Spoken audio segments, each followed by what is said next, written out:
Blog Talk Radio.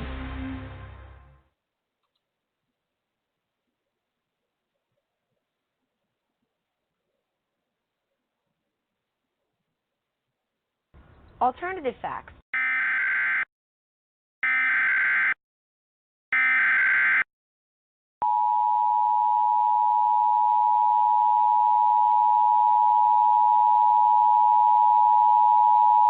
The following message is transmitted at the request of the United States government. At 12:07 a.m. Eastern Daylight Time, numerous unidentified objects of unknown intent and unknown origin were detected at high altitudes over multiple locations of Earth's outer space by the National Radio Astronomy Observatory, and these objects are presumed to be some form of controlled aircraft. It is not known if more of these aircraft will arrive, or if they will attempt entering Earth's atmosphere. United States citizens are encouraged to monitor local media outlets, as more updates will follow as information becomes available.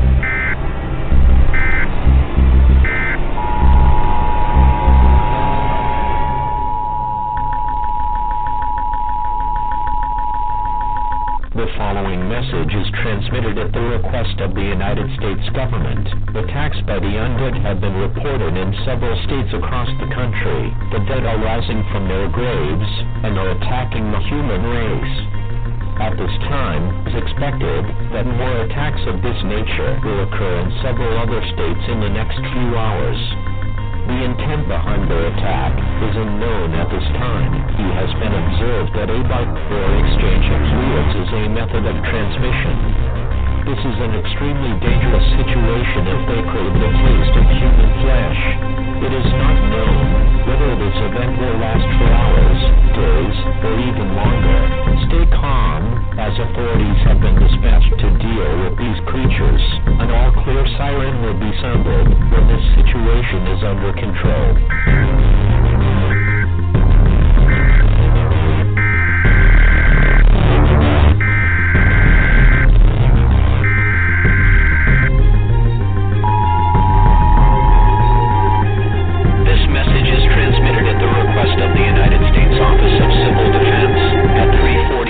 Pacific Standard Time, nor is detected a long-range nuclear missile launcher. This missile is believed to be headed in the direction of all residents within a 400-mile radius of this area should seek a fallout shelter immediately.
Welcome to Within the Chaos with your host, Rodney, the Viking Shortridge. I want to give a big old shout out to the Facebook paranormal groups that allow us to post our shows on their pages and helping us to get the word out about all of our guests. If anyone would like to speak to Black Diamond Paranormal Society, BDPS, to discuss your paranormal questions or issues, go to our website at blackdiamondps.org or email blackdiamondps@yahoo.com. As always, our services are free. Good evening, everyone, and thank you for joining us tonight. You can listen in by calling 516-387-1922, or you can go to the Vibe Radio Network website at blogtalkradio.com/Vibe Radio Network. For deep within the heart of the Appalachian Mountains, I'd like to welcome everyone and thank you for listening to Within the Chaos. My name is Rodney Shortridge, and I'll be your host tonight. First off, I'd like to give a shout out to my cousins up in Ohio, Jennifer and Joe Shortridge of 222 Paranormal. If you get a chance, check out their talk show. You can find them on Facebook under 222 Paranormal. Have your devices just randomly stopped working? Are you having IT trouble? Not to worry, Mead's PC Repair Shop can help. We also offer IT support too, including website hosting. We are now also offering full event management services. To find out more, contact our friendly customer service team who will gladly help in any situation. Just call 276-880-8900, or if you prefer, you can stop by our shop at 1089 St. Clair Street, Oakwood, Virginia, 24631 by appointment only, or by visiting the website at meadspcshop.com for more information. Phantom Fest 2019 is hosted and sponsored by Black Diamond Paranormal Society, Blog Talk Radio within the Chaos and Elk Garden School Community Ministry. The Phantom Fest is geared for the like-minded and enthusiasts and researchers in the fields of the paranormal, UFOs, cryptozoology, comics, horror films, gamers, cosplay, metaphysical, spiritual, artists, authors, ancient civilizations, tattoo artists, unexplained mysteries, superheroes, FX horror artists, steampunk, costume contest, sci-fi and so much more. The fest offers a unique and interesting outlook on the abnormal. The Phantom Fest will be held on November 2nd, 2019 at the Russell County Conference Center 139, Highland Drive, Lebanon, Virginia. Starting at 10 a.m. and going to 6 p.m. Tickets are $7 per person, ages 0 to 6 are free. Or tickets can be reduced to $5 per person with 2 non-perishable food items, to be donated to the Elk Garden School Community Ministry to help families during the Thanksgiving season. Any non-perishable food donations will be happily received. Also, we will have a free costume contest for all ages. Guest speakers, returning this year, Bill and Chris Reap of Reap Investigations, giant researcher Heather Arnold. New to this year's Phantom Fest guest speakers, Dave Spinks, Ron Whitehead, Jake Fife, Chad Zumwalt and Whitney Benson, Amy Green, Barry Gaunt, Cosplay Bridget Baker, CNC Paranormal Investigations, Dennis Estlock, G.O.R.Gis Girls Heather Taylor and Micah Taylor, Haunted MD Donald Molnar, Lucky Belcamino, Michelle Wagner, and Rebecca Smoot. Special appearances by Cosplay Bridget Baker, Martial Arts Christian Yaya Thompson and Token Nihilist Cosplay, Arthur Stump, Grace and Lehman, Raphael Bertiz and the Whitebill Ghostbusters. Find us on Facebook Phantom Fest, www.facebook.com/PhantomFest. Our website, www.phantomfest.org. Our email, phantomfest1@yahoo.com. For more information, please contact Rodney Shortridge at 276-970-1456 or Josh Mead at 276-880-8900 extension 1259.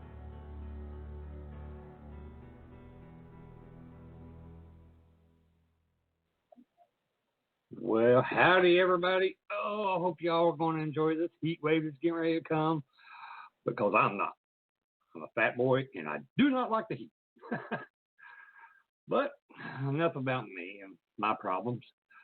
I just want to let everyone know tonight our special guest is the doctor of the paranormal world, the haunted MD, Dr. Donald Molnar.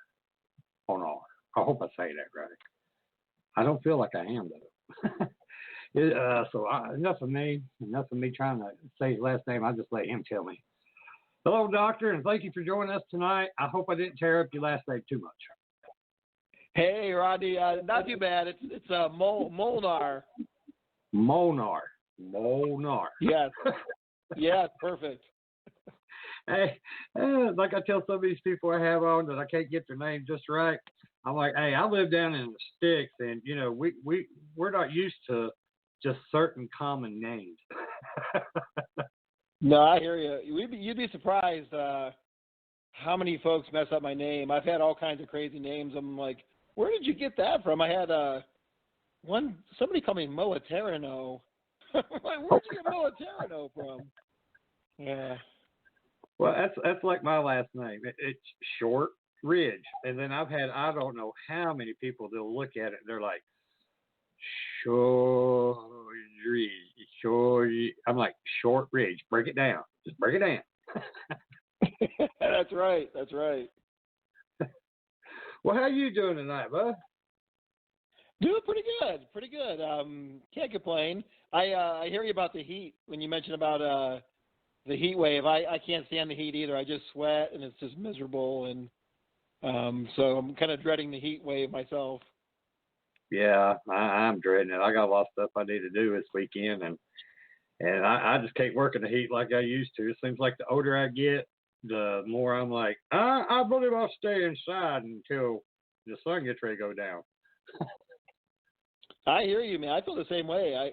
In fact, I was telling somebody the other day, it's like as I've gotten older, it's just you don't tolerate the heat as well. I don't see how people before air conditioner made it, especially the type of clothing they wore. I don't know either. I have no idea. They must have kept the windows open and stayed in the shade or something. Must have done something. Well, Doc, could you tell us a little bit about yourself and what type of doctor are you, and when did you decide to become a doctor? Sure. So, Rodney, can you hear me okay? Yeah, I can hear you fine. Okay, I got you on speaker, so that way sometimes it works out better. So I'm an internal medicine doctor, and what that means is that I take care of adult patients only. So I take care of patients from age 18 until the time they pass away. I'm even a little more specialized now. I do just hospital-based medicine. I don't know if you've heard of this. A lot of folks haven't heard of this. It's called a hospitalist.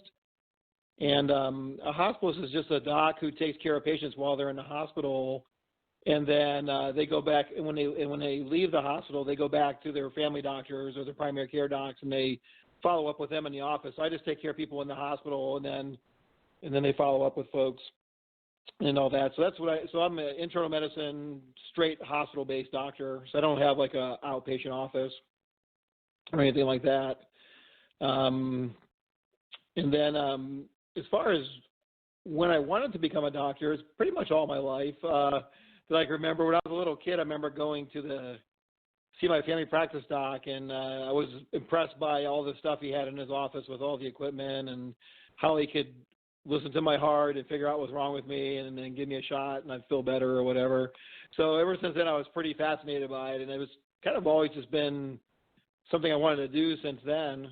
And here I am, like about 20 years now out of training as an internal medicine doc. Wow. Well, what got you into the paranormal world?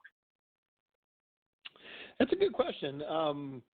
So I kind of had strange things happen all my life.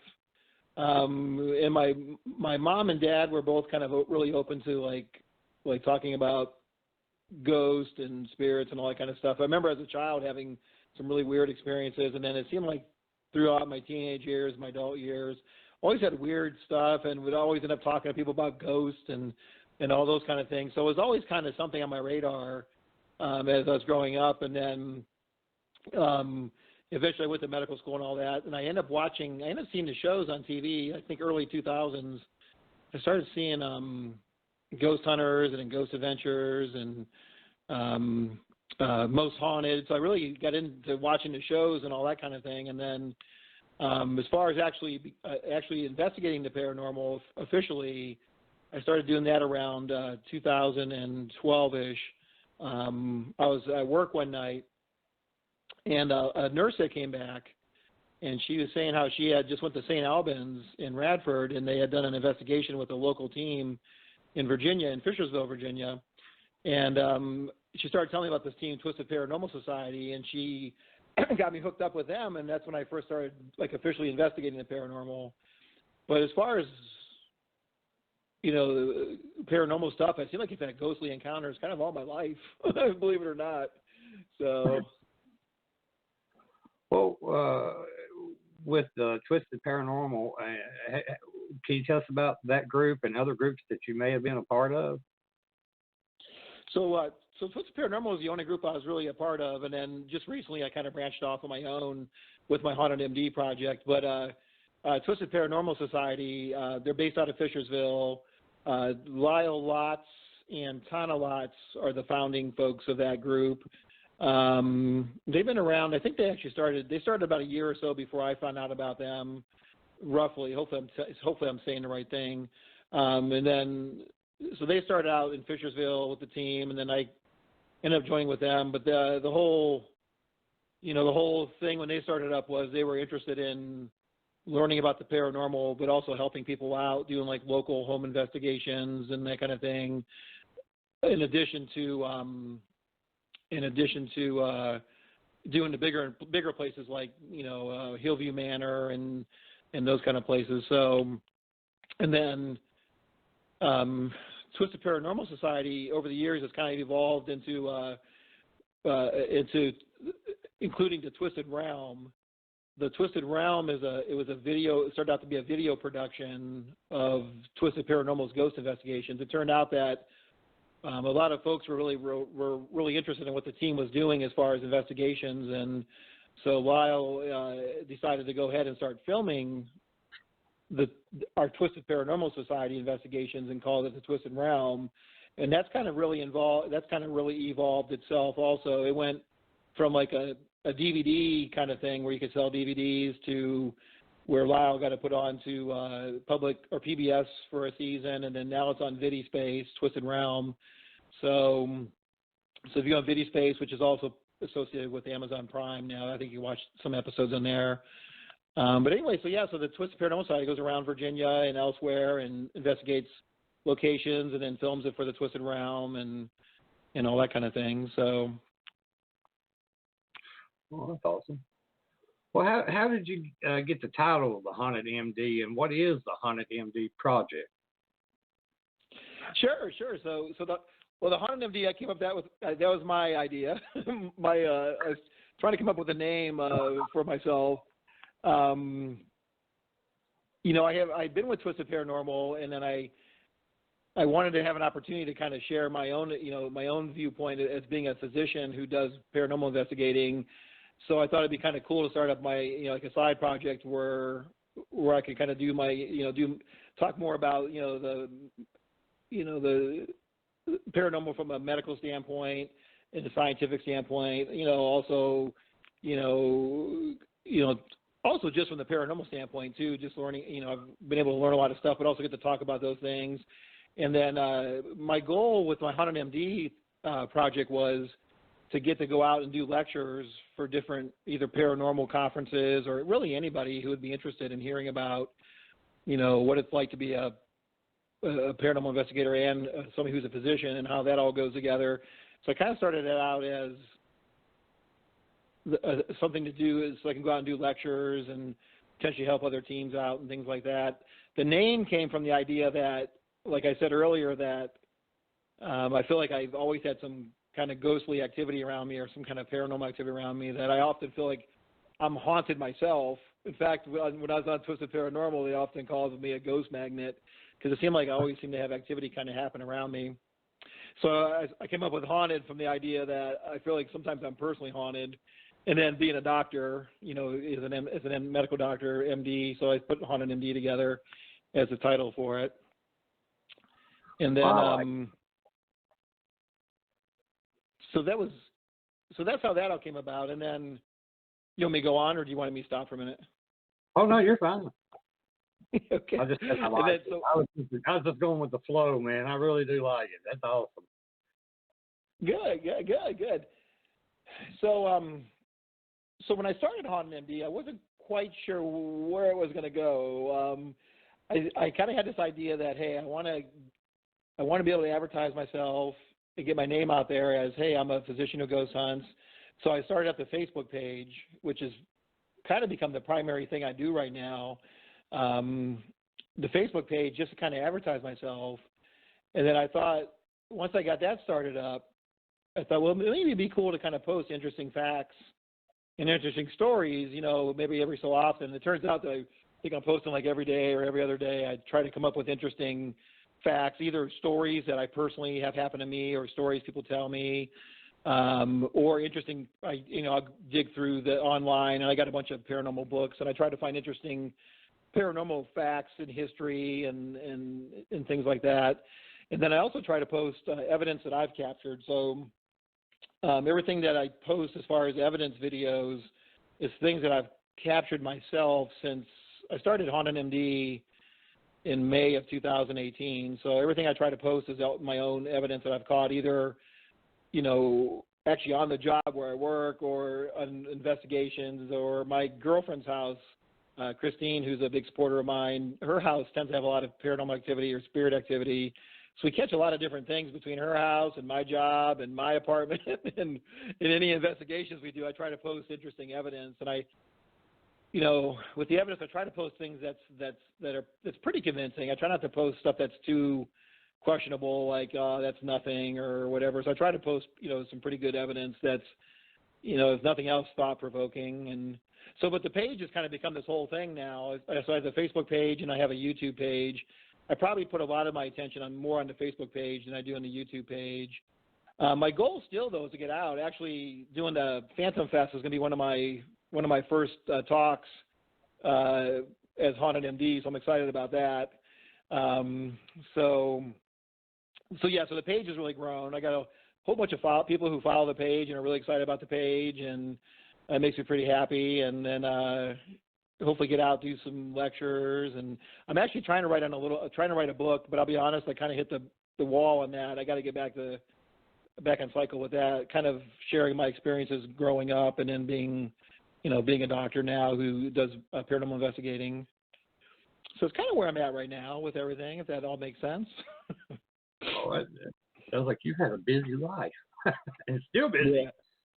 Yeah. Oh, and the other thing I do, I forgot to mention, Rodney, is one of the other things I try to do is help out other teams or be available to help other teams. And, for example, I've been helping out Lunar Paranormal Virginia. I've been helping them out quite a bit. We've done a couple different investigations at Swannanoa Palace. I don't know if you've heard of that, up in Afton. It's on Afton Mountain, between Charlottesville and Stanton. So I help out Lunar Paranormal, and also I'm available to help out other teams if they need an extra hand or they want, whatever they need, I'm available to help out and that kind of thing. So that's kind of fun to do that too. So if they want a second opinion. Yeah, a second opinion, or if they want to have a guest investigator come on and help out. I don't have my experience. I'm definitely not like one of these guys who's been doing it for 20 years, but I mean, I've been investigating since 2012-ish. So I got, a few years of experience, and I've watched all the shows and, done a ton of research for the website. So I do have a lot to provide. I definitely don't have, like 20 years of experience doing it, but I got a fair amount of experience, so I could help out potentially, I guess.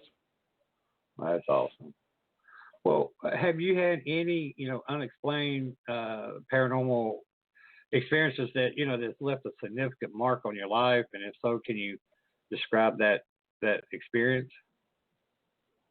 Yeah, there's probably been, there's been several. You want to go back to childhood, or you want me to stick with more recent, or whichever ones you feel like is, really, I guess, help you become the Haunted MD today? Which ones that's helped you grow and become the man, the doctor, the paranormal investigator? Sure. So I guess maybe going back to childhood real quick, one of the things that stands out, as you asked me that question, I'm thinking to myself, and I had this weird experience, and it was a real experience. I call it, I think I saw my mom's doppelganger when I was a kid. I was probably about maybe 5 or 6, somewhere around there, and it was in the summertime. I had been playing outside, and I was getting ready to come in the house, and for some reason the house was locked up. Our front door was locked up, our back door was locked up. So I started knocking on the door real hard to get in the house, and all suddenly there was, and on the back door there was a window that had a curtain on it, and the curtain parted, and I saw my mom standing there, or at least what I thought it was my mom. I saw her standing there, and she had this like really evil grin on her face, and she was just like laughing at me and wouldn't let me in the house. And it like totally freaked me out. I actually started crying as a kid. You're like, why won't my mom let me in my house? And so I ended up like, getting pretty upset and turning away from the door for a split second.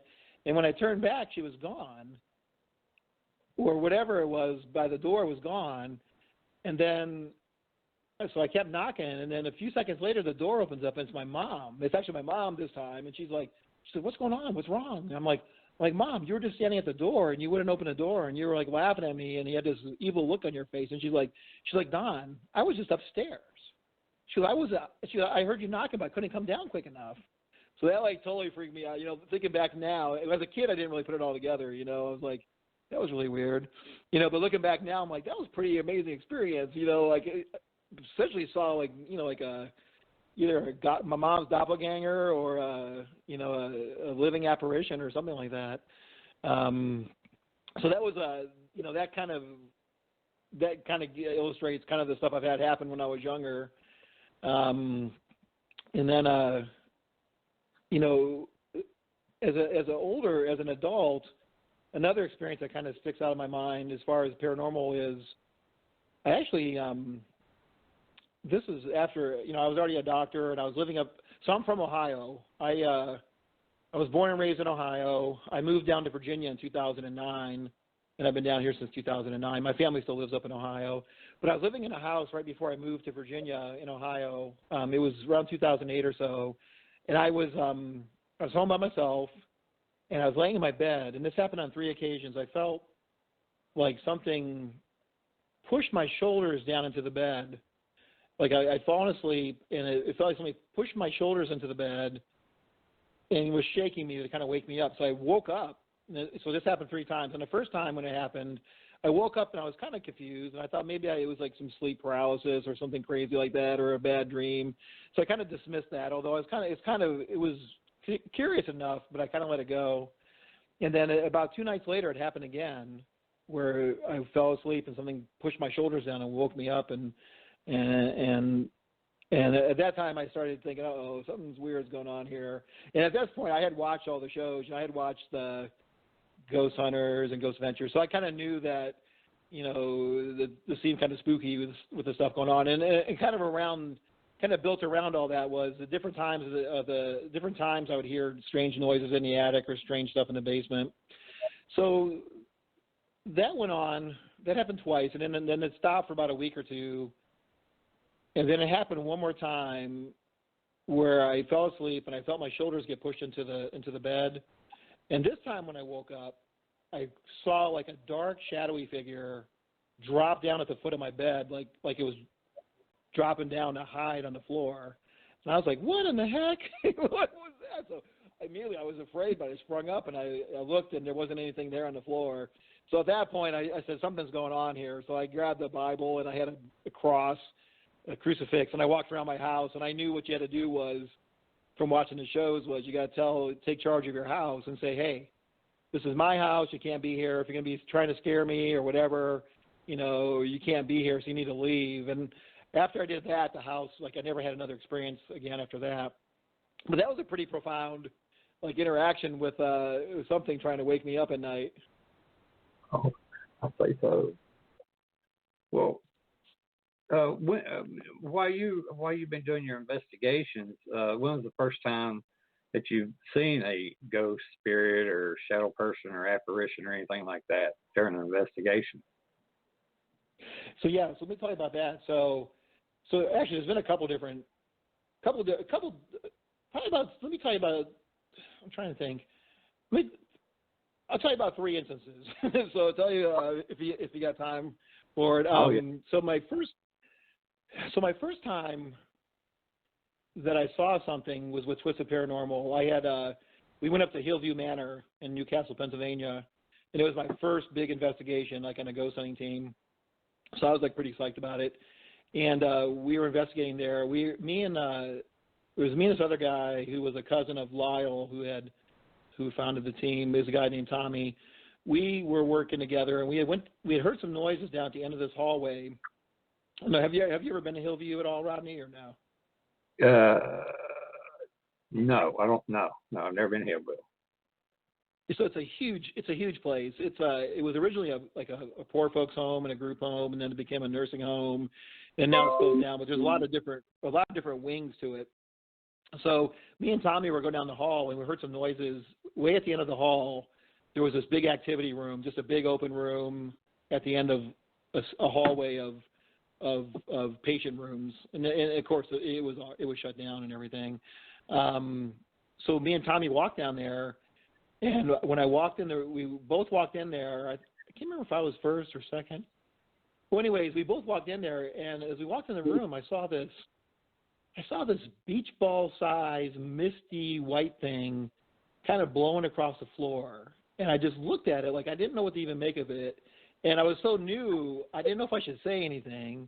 Because, I didn't know. I just didn't know because I was so new to actually doing investigating that I just looked at this white mist go across the floor for about 10, 20 yards, and then it vanished. And I just kind of was silent. And then I started to say something to Tommy, and before I could say anything, Tommy goes, "You saw it too, didn't you?" We both saw this beach ball sized white mist just kind of go across the floor where we had heard noises. And it just disappeared. So that was, to me, was my first real deal visual kind of thing, in an investigation.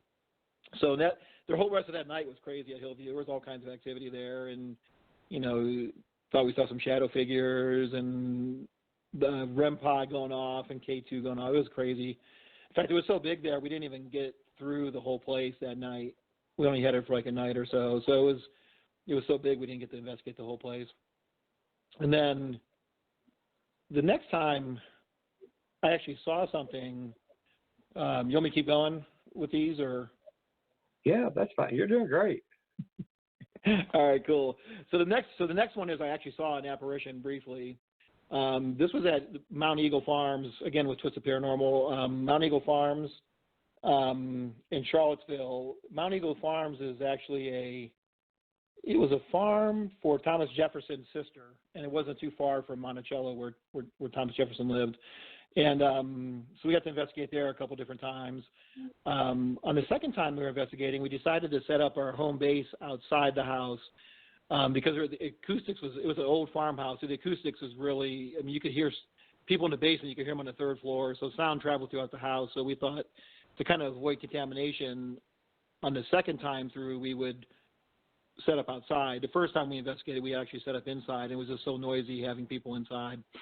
So we set up our tent outside and all the equipment outside. We only have one team go in and one team come out. So that way there's only one team in the house at the time. So we had investigated. My team came out. We were sitting down reviewing evidence, and the other team had gone in. So everybody was either in the tent with me or they were in the house. I was listening to some audio, and I looked at the back of the house, and there was this older gentleman standing there. He had jeans on. He had a white T-shirt, like you would see, like a guy from the 50s. You know how the guys would have the white T-shirt and roll their cigarettes up in the sleeve or whatever. He kind of had a real short crew cut or a real short crew cut, kind of grayish hair. But he was standing at the back of the house, and it was one of those things where I had to shake my head and go, "What? What am I seeing here?" And then it disappeared.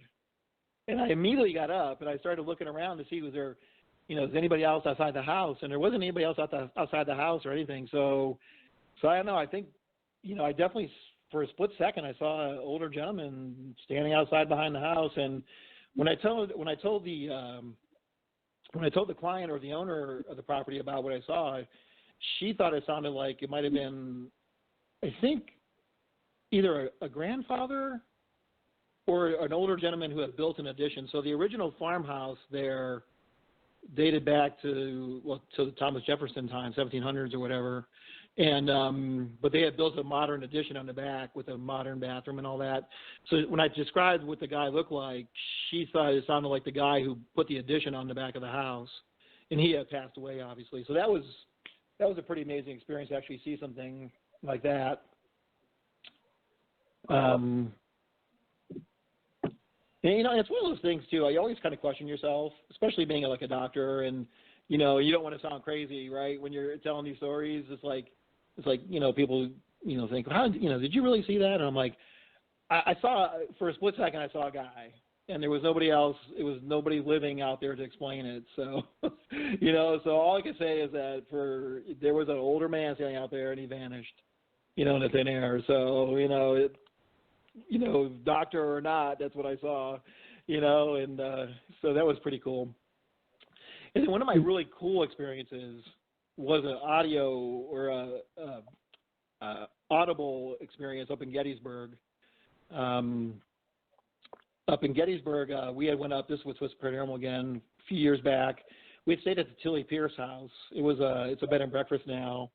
But during the Battle of Gettysburg, it was, I think the Union troops were there first, and then the Confederates pushed through town, and they pushed the Union troops up to the Cemetery Ridge, and the Confederate soldiers would snipe the Union troops out of the Tilly Pierce's attic, because the attic of the Tilly Pierce house was high ceiling, so you could stand up and all that, move around. So anyways, we went there to investigate for a weekend, and we investigated Friday night, but then Saturday we were going to go head out and walk around town and check it out. And I was standing on the landing for the second floor, and there was like a switchback staircase. You had to go up the stairs and then go up the stairs to go to the attic, which was the third floor. And I was standing on the second floor, and I started hearing all these noises above me in the attic. And I said, "Hey, who's up there?" And this voice goes, and I'm like, "What?" I thought it was one of the guys. There was 9 or 10 of us in the house. I thought it was one of the guys messing around with us or somebody, because we always, investigations, you goof around sometimes. And I thought somebody was just playing a joke on me. So I'm like, "Hey, come on." I'm like, "Who's up there making that noise?" And this voice goes, and I was like, "What?" I'm like, "Come on, Lyle. Come on, Ike," or I think Ike was with us then. I'm like, I started saying people's names. I'm like, "Who's up there? Come on, you can just tell me who it is." And the voice goes, "Ah." And that happened about 4 times. And then my friend who was with me came out and in the hallway and heard the very last time that the voice made the noise. Heard the noise and got these really big eyes, and you could tell it frightened that person. And so at that point I realized that this was the real deal kind of thing going on. So finally I got enough courage, went upstairs in the attic, and there wasn't anybody up in the attic, but there was clearly 4 or 5 times that there was this voice moaning back at me, it never did say any words, didn't talk or anything, but it made this kind of just that moaning voice. Crazy stuff, though. That was definitely, I wish I would have had that recorded, but, we weren't recording or anything at the time. We were heading outside, and so.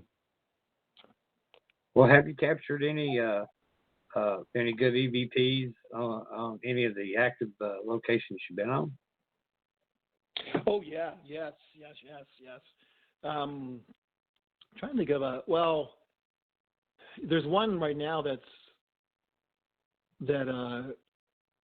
it's part of the Twisted Realm episode or season 1. We were at this place called the 360 House.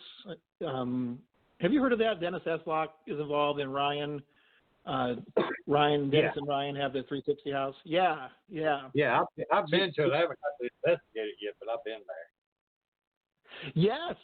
Yes. So this was pretty crazy. So this was down in the Brick Rancher. So they have the 360 cabin and then the Brick Rancher next door to it. And we were down in the basement of that ranch house. And we were doing a burst EVP session. And I asked them, what's your name? And then right away you hear Satan. I was like, no way. You could clearly hear this thing say Satan on EVP. I've been, as long as I've been doing it, I haven't heard that come across. And it was the EVP of Satan. They're saying Satan. So that was pretty crazy. Wow. So, yeah. Hey, then, as far as other evidence, if people check out my page, I actually post a lot of evidence from where I work right now. The office space where I work, the office where the doctors kind of congregate and get together and plan our day seems to have a lot of activity. And in the hospital where I work right now, too, there seems to be a lot of activity. And I post some of those stories and evidence. So I can tell you some of those stories if you're interested in those. Oh yeah, I'm interested in it. But I'm pretty sure you probably have a lot of activity at a hospital, nursing homes, and stuff like that. It seems that way. It seems, especially in nursing homes. I hear a lot of stories from nurse friends who work at nursing homes. It sounds like nursing homes maybe even have even like even better experiences than what you have at the hospital sometimes. Hear these amazing stories where even some of the people that follow my Haunted MD page, they talk about they worked at nursing homes and seen full body apparitions walking into rooms and walking out of rooms and all that.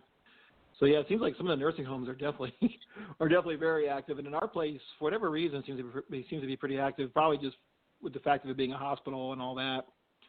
But yeah, hospitals in general seem to, I think, from all the energy of patients or people coming and going, and good things happening and bad things happening in hospitals. It seems like it just fuels a fire for paranormal activity. What kind of events has happened at your office or a hospital? So it seems like there seems to be activity. Well, definitely where I work now it's a branch of UVA, University of Virginia Hospital, but we're a side branch of it. We're not part of the main hospital. So we're in a newer facility, which is interesting. It was built like in 2011 and opened up in 2012. But for being a newer building, it's got a lot of activity, especially like on the second floor. Well, actually, pretty much every floor. There's 3 floors to the place where I work now, and it seems like every floor kind of has its share of activity. Our main patients are on the second floor, and there seems to be, all kinds of different things where people have actually seen full body apparitions. I've heard disembodied voices on part of the hospital where I've heard a lady's voice saying help and hello, and then up on the 3rd floor of our building we have where our offices are, kind of where we sit and gather as docs, and then there's also the administration offices, and then there's a hospice unit. So in the last 3 years or so, we've had a hospice unit as part of our building too. Hospice units for end-of-life care. So the folks are always kind of passing away up there. So there's a lot of I think that fuels a lot of the energy too, because it seems like since the hospice unit's been part of the building where I work now, it seems to be a lot more activity in our office and just in the building in general. You hear all kinds of crazy things. And like I said, a lot of it I got posted. I'll sometimes take my SLS camera into work when I work night shift, and I'll catch stuff on that. And then I've caught stuff on equipment and stuff in our office on the K2 and the REM pod and all that. But really the activity, I haven't. Actually, I did. I was going to say I haven't seen anything like a full body, but actually I did see a girl, I think, down on the 2nd floor, our main patient area. There's each part of the hospital has a drink area where you can get some soda or get something like that, and the workers can go in there, and then the family members for patients can go in there. And I was walking by the drink area, and there was out of the corner of my eye, I saw a girl standing there with long brown hair, with her face towards like a soda machine. So I really couldn't see her face. But it struck me as I was walking by the door, like she doesn't look like she belongs there. So I immediately stepped back. Like I didn't walk far enough past the door where she could have walked out without me seeing her. I took like a step or two past the door, then I backtracked, and she wasn't in there. But what I saw was a girl wearing a red shirt with long straight brown hair with her back towards me, kind of. And then when I went back to look, she was gone. So that was pretty incredible. That was probably about a year and a half ago that happened. So I guess, and then people have also reported seeing a tall shadow figure on the 3rd floor at nighttime. We've heard knocks on the doors, like audible knocks. The one lady's heard footsteps coming down the hall, and there's nobody there up on the 3rd floor. But yeah, tons of stuff. Well, one time we went on the pre-investigation interview, and I was standing in the kitchen talking to the husband, and I thought with his little like she looked like she was about 7, 8 year old blonde haired little girl. and the older daughter, and teenage daughter and son were in the living room with Robin and the wife. Well, we're talking and all this, and they were going to take us outside and show us around. And I'm one of these, I always wait till last to go out the door and let everybody else go in front of me. And the little girl walked out in front of me, she looked up and smiled, and I went on to the van to get the paperwork and all this stuff. Well, on the way back, I was talking to Robin.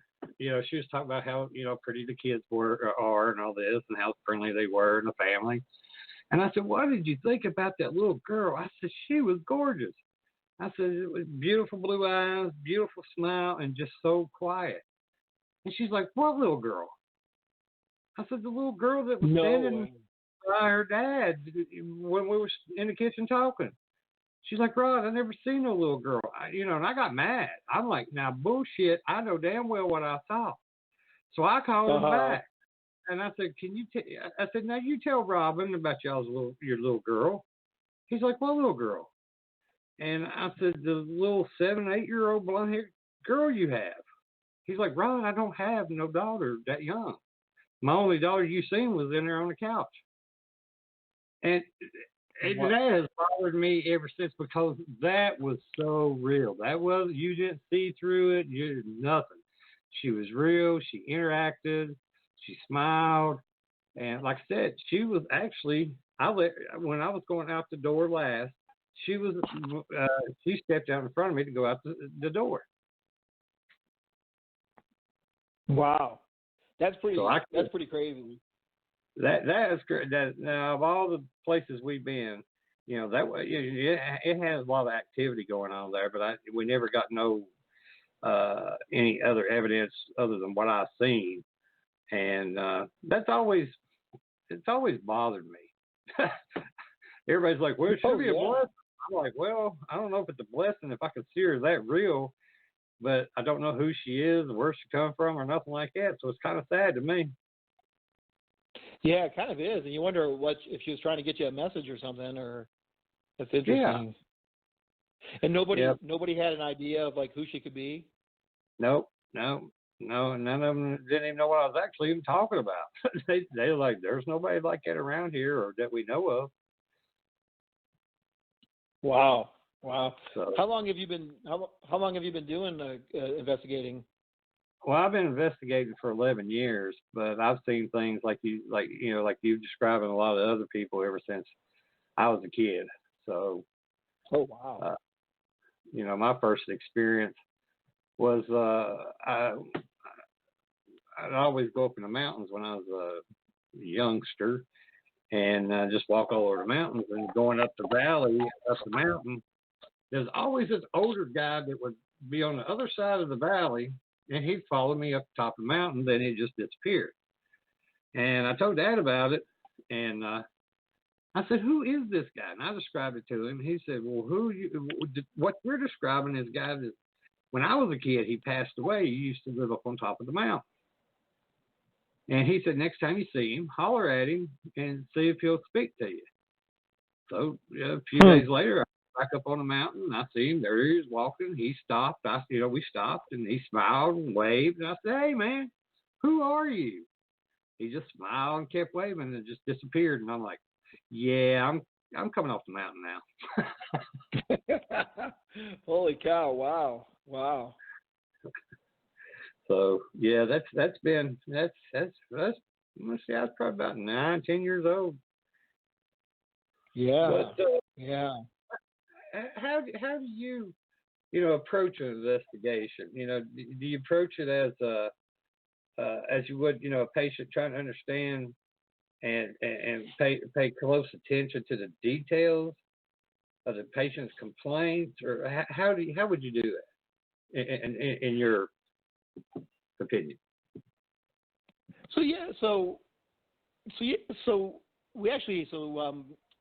As Molnar MD, me and my girlfriend Christine, we're kind of a team, and we actually did an investigation about a year or so ago for a friend of ours, and I think it's important to approach it kind of like a patient, and actually I think in a way a lot of paranormal investigators do this, but probably don't think about it. But it's a similar approach. But I think it's important to kind of approach a location like a patient. When a patient comes to you, they have a chief complaint. I got this cough or whatever. So so the chief complaint is whatever. Somebody tells you, I think my dad's spirit's hanging around here. And then what you do, as a physician, if somebody comes to you with a chief complaint of like a cough or whatever, you try to get more history on it as much as you can. Like, when did it start? What makes it worse? What makes it better? Is there anything that would potentially bring on whatever you're experiencing and those kind of things. So I think, being a physician, you kind of get that ingrained into your mind is kind of how to ask the questions and kind of pick it apart a little bit and try to get people to open up. So I think it's important, I would like to approach the investigation by trying to, get as much information as you can about what's going on now and then also in the recent past. And then, the next thing we do as physicians is once you kind of get all the information about the current problem is you kind of go back to the past, past medical history, like if you're on a location or at a location or an investigation, you want to find out, is there any other history of, hauntings here? Have you done has any other teams come out? What do you already know about the place? Try to pick apart any past history of the place. And then also, I think it's important, from a medical standpoint, is to kind of make sure in the back of your mind you're looking for medical reasons for why somebody might be experiencing something. I have a good friend, Chris Bossalone. He's a paramedic who does he's actually a paranormal paramedic, and he does a nice lecture about this, like, is there things medically that could be contributing to what people are experiencing on a location? For example, if somebody have a low oxygen level, or is there, could it be carbon monoxide? Is there medications? Are they taking certain drugs that could affect your thinking? Pain medications, anxiety medications. Are they just having are they having a worsening of their medical illness? So I think it's important to kind of look at that side of things too, as you're kind of going through the history of the location, and also, think about, is anybody here taking medications or anybody else, drinking or doing any drugs, anything that medically or that could naturally cause people to experience things in the location. And then, as a physician, as we, do the history and take the past medical history and talk about, what medications people are on, the next thing we do is our examination. So I kind of like to think about, once you kind of gather all your information about what's going on now and then the history of a location, is setting up for your investigation. That's where you would do your examination of a location, getting baseline readings and going around with your equipment and kind of gathering all that data and trying to see if you can debunk stuff that could be normal causes for the paranormal, and also looking for, truly paranormal things. And then kind of as a physician, once you kind of get the history from the patient and you examine the patient and you order any test, you kind of put all that together and kind of come up with a formulation of what you think's going on. So I think that's important to do at a location. Like once you kind of get all your background information and history and you did your investigation, or at least a preliminary exam of the location, then you kind of make recommendations like, well, yeah, this sounds like, you do have maybe your grandfather's spirits hanging around here, and let's see what we can do to kind of, where do we go from here kind of thing. Do we have to do more in-depth investigation, or do we have enough information from what we've done so far where we can, help the person out, and then I guess part of that end part is what does a person want? Do they just want to know what's going on, or do they want to know what's going on and try to get rid of that or whatever's going on? So I think, from being a physician, we always approach patients kind of in that stepwise fashion of getting the history, doing an exam, gathering, any labs, any data, and then putting it all together and trying to come up with what the problem is. And then once you figure out the problem is, trying to figure out what's the best solution for that patient, and when it comes to locations, what's the best solution for that location. A lot of folks, I find, and I don't know if you find with your stuff, Rodney, is that a lot of people just want to know yes or no. Is there something here or not? And that's enough, And then you got other folks who want it gone. Then you got to figure out how you're going to do that. But I think from being a physician and having that kind of mindset with everything you do throughout your day, and kind of learning what details are important to listen for and what aren't. I kind of think it helps kind of to pick apart what's going on and hopefully help that person out that's having a potential haunting or whatever. Well, what's your techniques, such as when you're working on an investigation? Do you go into it scientific, religious, metaphysical, or spiritual based on the information you have? I think I kind of go in open-minded, kind of get I always kind of have the scientific stuff in the back of my mind. You're always, you're thinking about, what kind of a piece of equipment can I set up and, what can I use to gather data? Then you're also kind of trying to get a sense for what's the feeling of the place. So I think I kind of go in with I guess you would say a science kind of approach, and then, a little bit of, maybe psychic sensations. Are you picking up any vibes, that kind of thing? When I go into a location to set up for an investigation, what I'll do is, gather all the information like we talked about, and then see if there's hot spots. If they say, man, my kitchen, and in the kitchen there's always stuff happening, then what I'll do is I use stationary cameras. So I got a whole array of equipment. I have a DVR system that has six infrared cameras. So I'll set up stationary cameras in the hot spots, and then I have all these different equipment, REM pod and K2 and digital recorders, and I got an SOS camera. So, and then once kind of get the history and kind of figure out the hot spots where they're at, I'll set up equipment or set up the cameras to cover the hot spots, and then I'll kind of do a systematic approach, kind of go room by room and try to get a sense for where the activity is. I think one of the things I've experienced and watched is some people just end up focusing right onto the hot spot. Like if the kitchen is the hot spot, right away you go to the kitchen. I think it's important to kind of go through the whole place if you have enough time and it's not too big of a place. It's kind of good to go to places where nobody said there's activity and just do some baseline readings and see. I think it's important to kind of systematically go through the location if you can, and see if you end up finding stuff that's not in a hot spot while you also focus on the hot spots. And some of it kind of depends on your time constraints and all that too. But I try to, I approach it from an equipment standpoint, I guess. I use a fair amount of equipment. Also, a lot of just listening and paying attention, if you hear knocks and footsteps and digital recorders. I do have a modified EKG machine. It's a portable EKG machine that my good friend Chris, the paranormal paramedic I was mentioning, he came up with this idea of attaching an EKG to a copper plate, and I haven't used that as much as I'd like to. I'd like to try to use that more. That's more of a kind of a medical piece of equipment you can use where you hook a portable EKG up to a copper plate and see if anything touches the copper plate, if it'll cause an energy spike. So they want to try that a little bit more.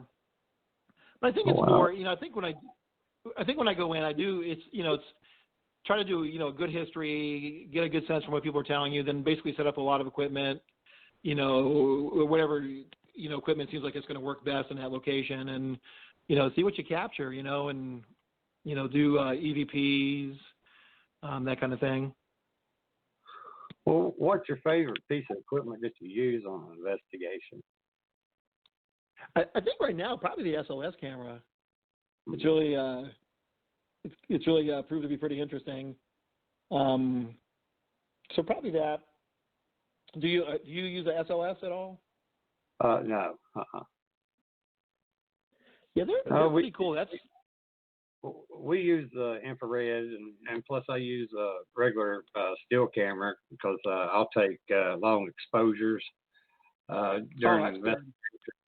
And that way to see if I can get anything that way. I've got a few things, that streaked across the room that shouldn't have been there, but it's been an experiment I've been doing for a few years and haven't really got much on it, but it's got something a few times.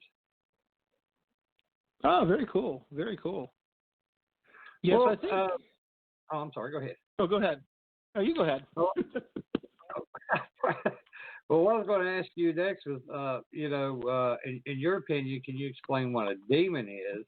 And have you ever experienced a demon, during an investigation or any other time, and what that experience was like? That's a good question. What is a demon? That's a good question, and definitely not an expert on it. But my understanding is it's a bad energy that's not from a living person. We often talk about we talk about paranormal entities being either from a living or non-living type thing. I think the theory with demons is that they exist and are not from a living person, like a ghost or a spirit is from a living person usually. So I think the theory with demons is that they weren't living before, and they're actually something evil that supposedly associated with the devil and coming from hell and all that. So that's what I understand a demon to be. I know some signs of a demon, the demonic force, are usually, people getting scratched, people getting shoved, bad smells, sulfur smells, really bad odors are been known to be associated with demons. As far as coming across one, that's a good question, Rodney. I've been growled at a couple times. I have smelled on occasion. I have smelled the rotten egg smell. I've never been attacked, though. I haven't been attacked or scratched or shoved or pushed or anything. But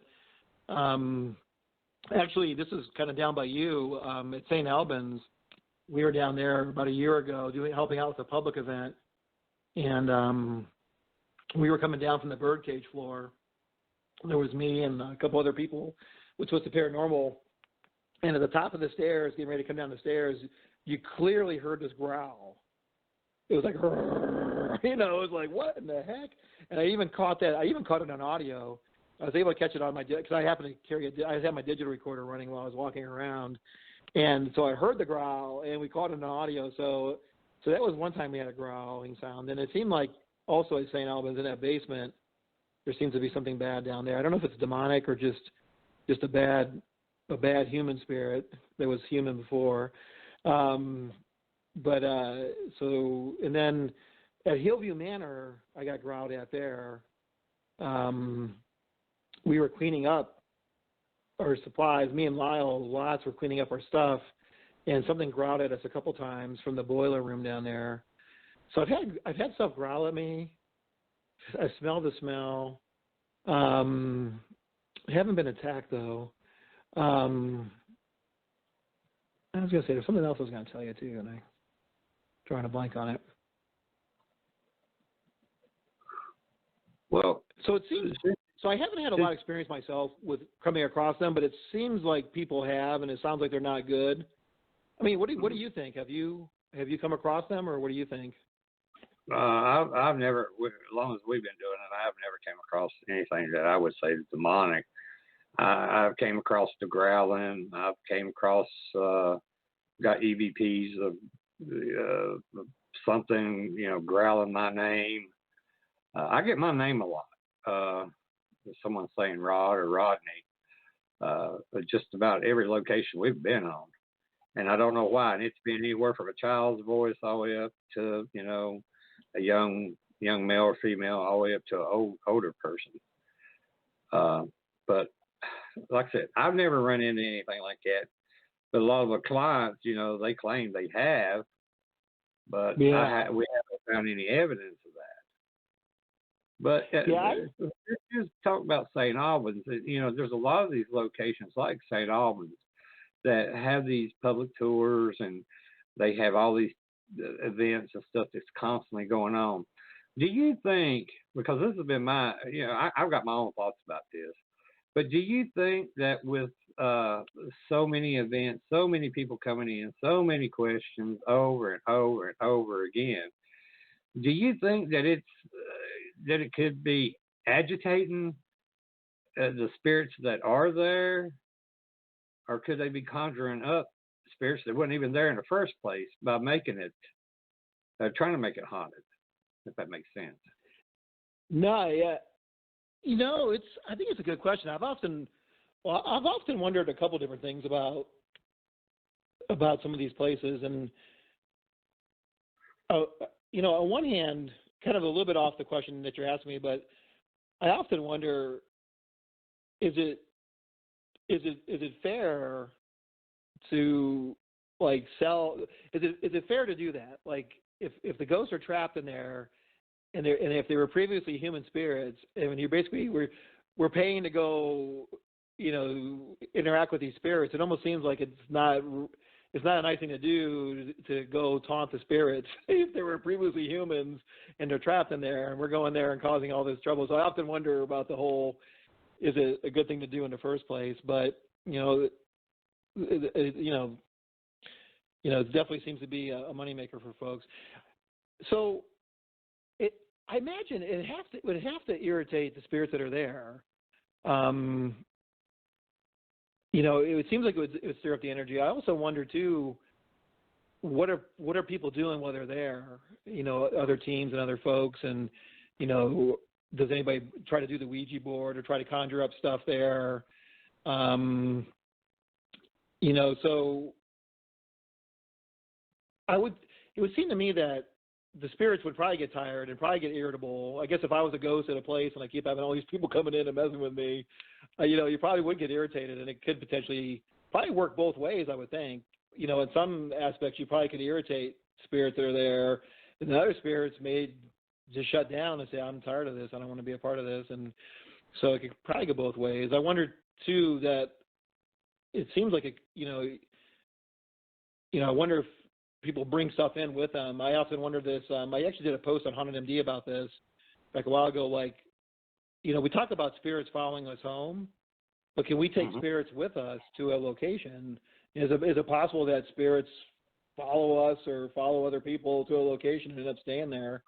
So it's potential that, I guess, potentially spirits could be brought in there from all the people coming in, and who knows what people have attached to them or they're bringing in and what they're doing.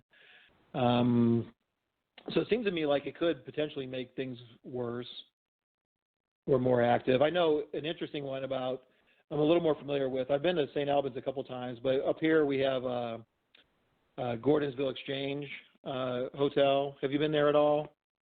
Civil War Museum. Yeah, well, I never got to investigate. I went there to an event. Yeah, it seems like that place over the years. So we used to go there a lot with Twisted Paranormal, but it seems like it's gotten worse and worse and worse. No, not worse, but more and more active.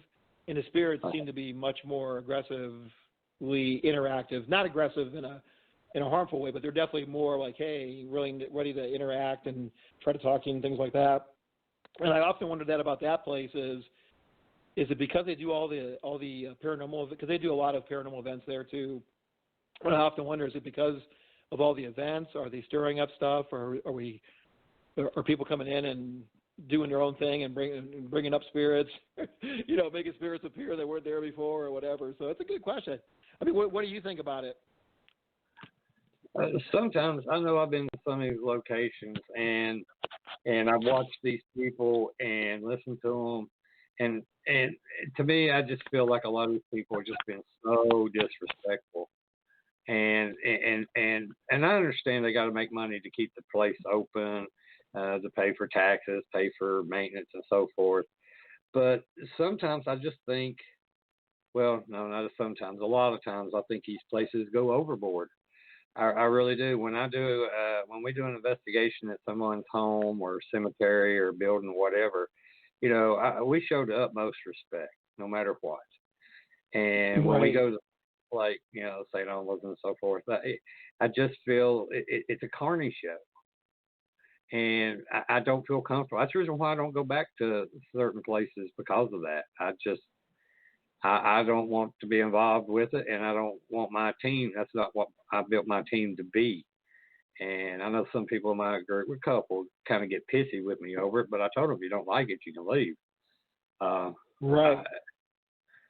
I don't want to be, when I pass away, I don't want to constantly see people coming in and asking me questions if I'm stuck and I can't move on, and to just be a trick and pony show for everybody. That's not who I live in life. I don't want to be that in death. Does that?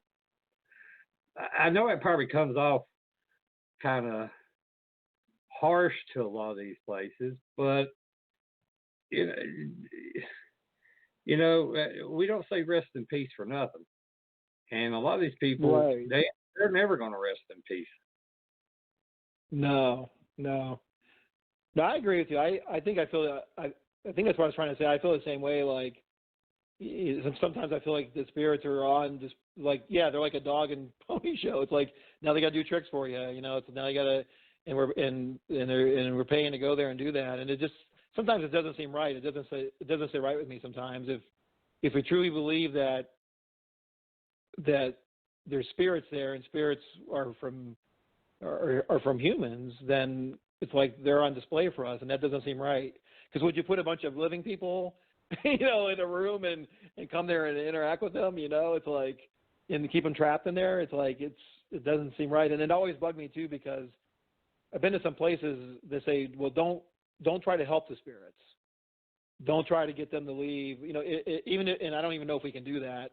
If you can help the spirits leave, but if you could help the spirits leave, I've been to some places, and you probably have too, where they said, don't try to get the spirits to leave. Don't help them. We want them to stay. Yeah. And that always kind of sat really bad with me too.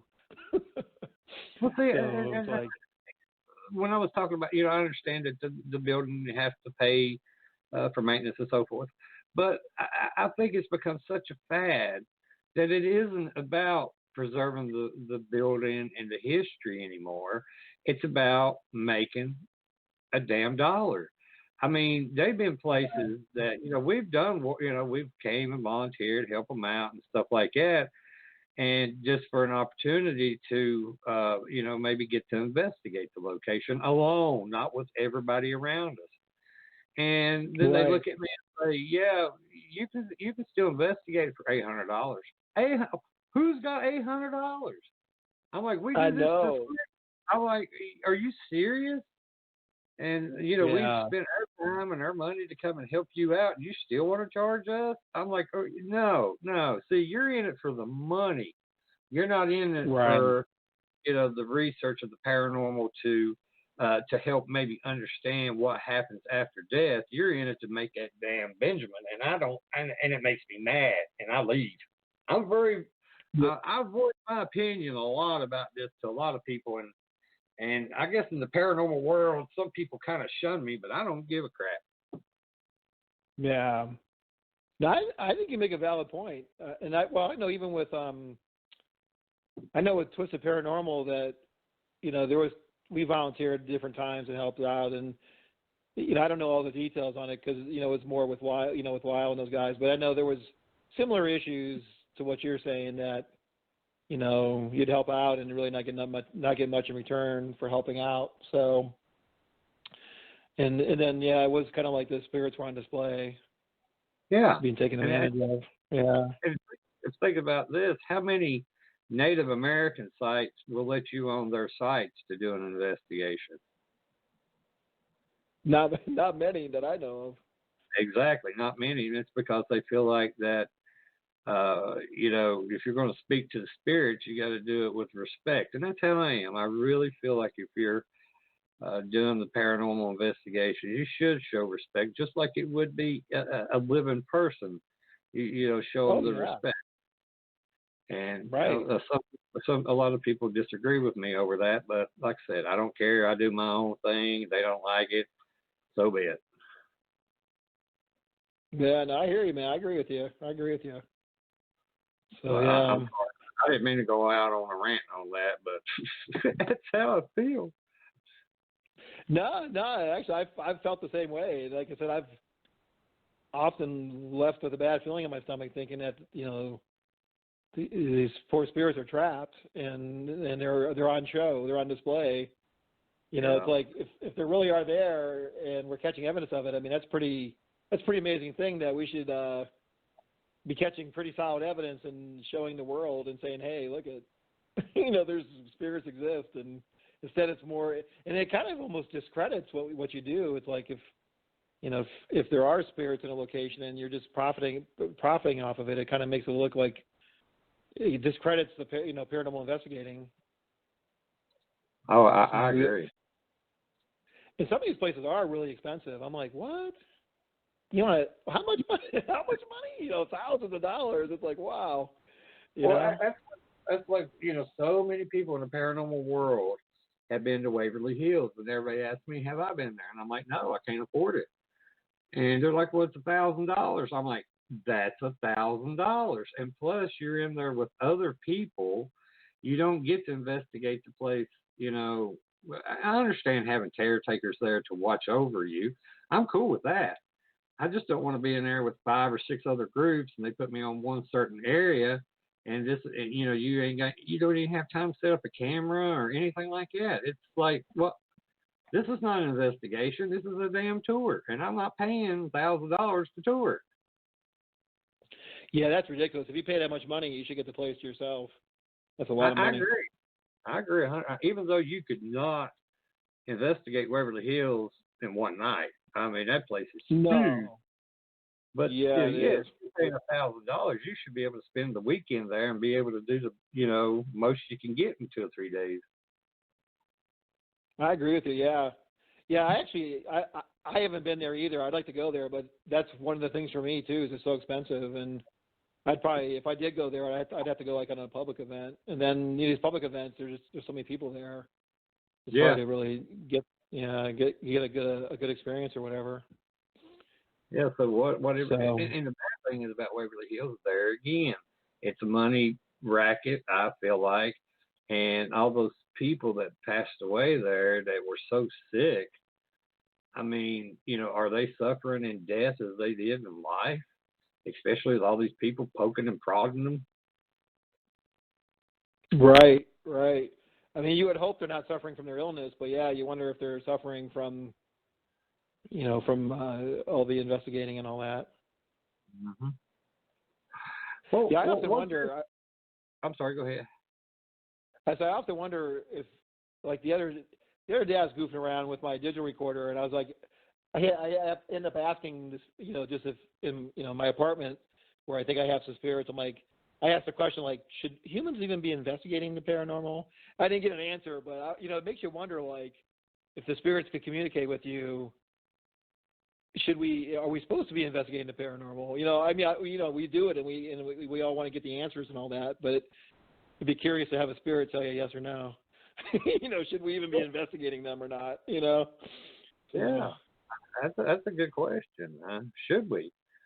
And my opinion on that, I think some should, not all. Some people have, you know, their motives is, you know, one, money, one is getting on TV.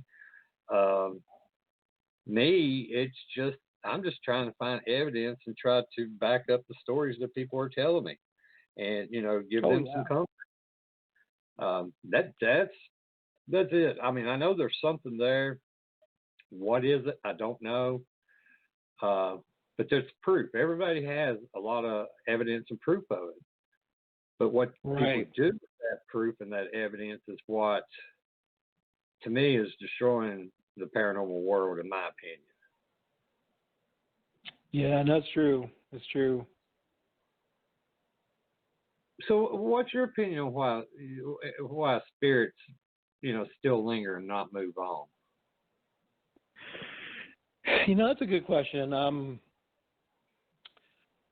You know, I don't have a good sense. You know, you try to, when you get these interactions with spirits and all that, you try to get some answers, and you never could quite get anything you can never quite get sorted out. It seems to me from a medical standpoint and a scientific standpoint, there seems to be something that exists after we die. You know, in the parapsychology, like in like academic parapsychology and academic parapsychology research, they talk about the consciousness or your soul being like this. It's kind of what your personality is. It's your consciousness is your everything except your body. Your memories, your thoughts, this energy force. And I know from being a physician when people die and having to help people die and watching them die and all that there's something definitely leaves. Now, from a strictly science standpoint, people would say, well, of course, the heart stops, the brain, you stop breathing, so you don't have the life fullness you have when you're alive.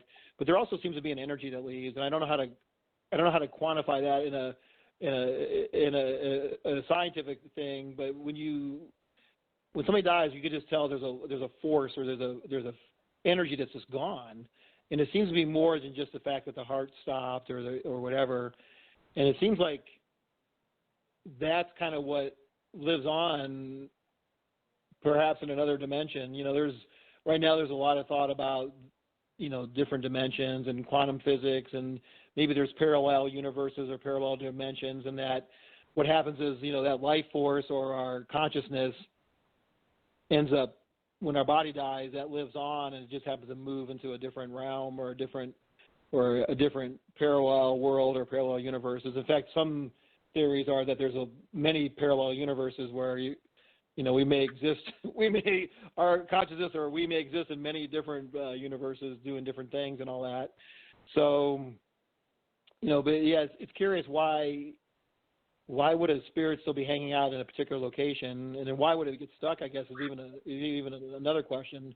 So there seems like to me that something survives after we die, based on my experiences that I've had with people dying, and also with my experience as a ghost investigator. There's definitely something there, kind of like what you said earlier. There's not sure what it all means, but there is. I've caught evidence of voices and seen and heard things and experienced things that shouldn't be there that are, and you really can't rule them out. So something seems to exist after the body dies. I just can't quite put it all together. Why do they go to a particular location, or do they move around, and do they go to heaven and come back? One of my thoughts was, well, maybe you go to heaven, but you have the ability to come back and forth, and that's the whole idea. Somebody on my page asked the difference between ghosts and spirits, and that the idea that a ghost is trapped on Earth and hasn't been able to cross over to the spirit world, but a spirit has been able to cross over and has the ability to come back and forth. So I don't know if that's what's going on. If your consciousness or your soul leaves your body, and for some reason some can move on to another realm, and others get stuck in our realm or in our dimension, and or something like that. So I don't quite have the answers yet. But there seems to be something, from my experiences as a physician, and then all the research I've done online and reading, and then also my experiences as a paranormal investigator. There's something exists after we die. It's just not 100% clear why and where it goes and what it does. But if that helps. Well, I agree. Well, where do you think the future of the paranormal and the supernatural world is heading?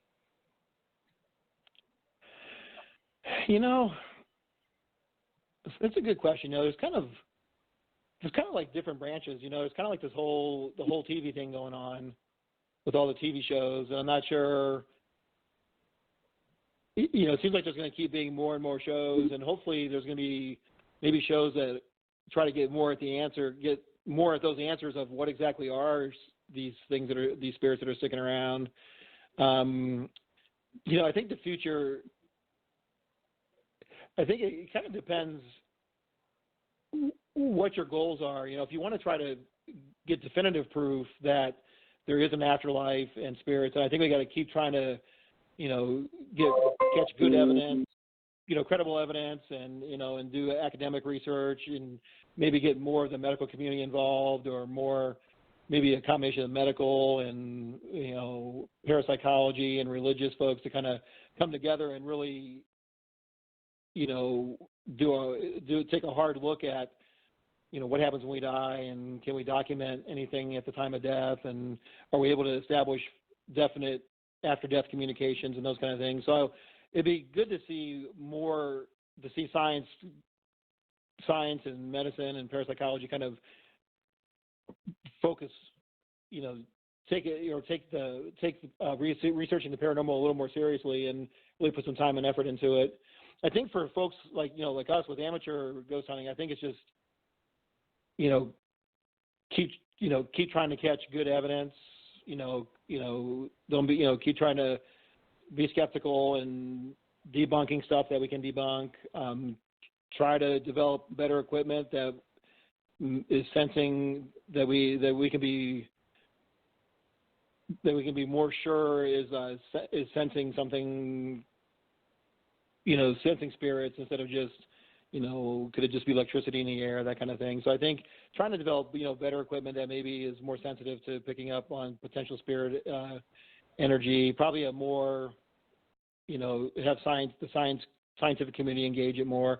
I mean, ghosts and belief in spirits has gone on forever since humans have been alive. It's just nobody really wants to kind of put the energy into it to get some definitive answers. Mm-hmm. Well, what's your opinion about? I'm sorry. Go ahead. I was gonna say there are some programs. I'm not sure if you're familiar. The University of Virginia has a parapsychology research program, and they're doing some pretty good work on addressing is there an afterlife or not. They look at near-death experiences. They look at deathbed visions, that people see things right before they die, see their loved ones, that kind of thing. They're doing research in children who talk about having previous lives. That's pretty credible. So they're doing like academic kind of scientific research in the afterlife, and they're getting some pretty good results. There's a lot of their stuff's on YouTube, and you can look up University of Virginia Department of Perceptual Studies. So that's an academic program that gives a lot of credibility to the idea of the afterlife. Now they don't really look at ghosts per se, like what we do. They don't look at going into somebody's house and looking for spirits, but they're trying to prove that our consciousness or our soul survives after we die by looking at people who've had near-death experiences, et cetera, things like that. So they're doing some pretty good scientific research. They actually have a state-of-the-art lab where they have EEG machines. They hook your brain up. They got special brain imaging to see what's going on, like especially people who have psychic abilities or mediums and things like that. So doing some pretty groundbreaking stuff there. They just kind of fly underneath the radar, as far as being a university-based program. So there's some really good academic research going on that's trying to get at, is there an afterlife? Does the afterlife exist, and that kind of thing. So they're kind of coming at it from a different angle, where we're kind of coming at it from investigating, the ghosts and spirits and do they exist or not. It'd be good, as far as the future, it'd be good if you could somehow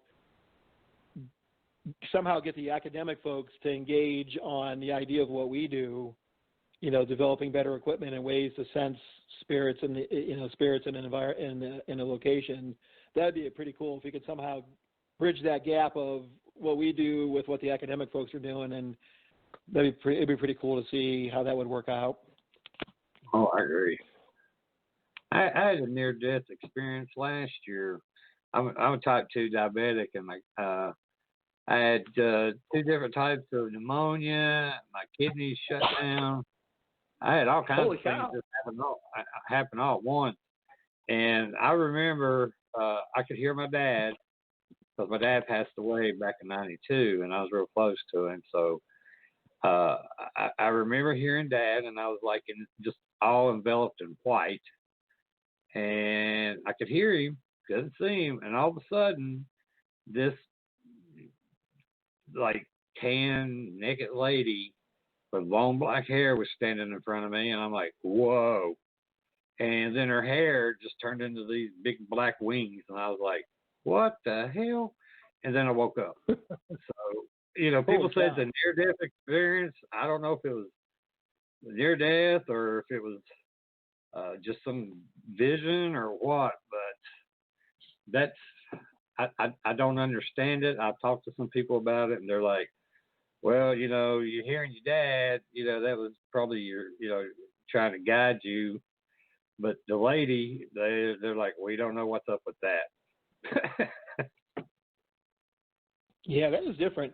Well, I mean, when people have near-death experiences, I mean, they'll experience usually seeing a relative, but they'll also end up seeing sometimes angels or their spirit guides or something like that.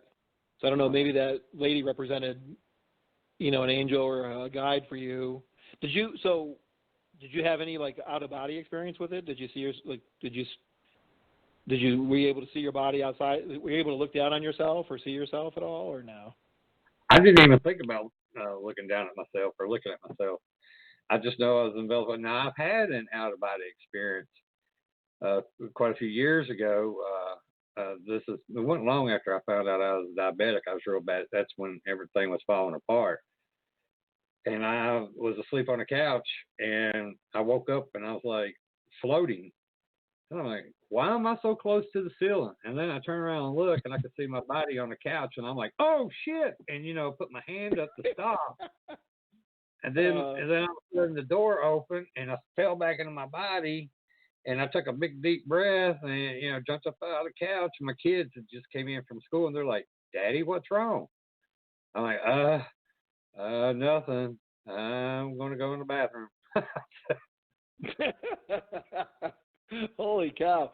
No, you don't think when that happened you weren't like trying to die or anything, were you? Probably. And now that one, I think I was trying to die. Oh wow!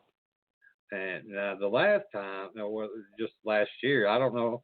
I didn't know if I was trying to die or not, but I do know I was in for that weekend at Saturday and Sunday. My wife told me I was running around the house naked and talking to my daddy, and I was in here trying to take my medicine. Instead of giving myself insulin, I was taking my ink pen and sticking it in my arm and then going back to bed. I told her, I said, wouldn't it be a sign that there was something wrong? Because I don't remember anything from Friday evening when I lay down. I don't remember anything until Monday evening when I woke up in Kingsport Hospital, Kingsport, Tennessee. Oh, wow. Yeah, that almost sounds like, well, part of that sounds like when people get really sick, though, we call it, you get delirium, where you'll start hallucinating and seeing things and kind of doing silly stuff and running around, and that'll happen when you get real sick. The tricky thing, though, is it's sometimes when you're having those, people do report seeing like loved ones and things like that. So the question is, is it really a paranormal experience, or is it something that your brain, is it part of that whole delirium process where, you're, hallucinating or memories coming back to you or something like that? But that almost sounds, we have a lot of folks who delirium. Oh, go ahead. I'm sorry. No, sorry, that's what I was wondering, if it was, myself. Was it just being delirious, or was it something paranormal, or both?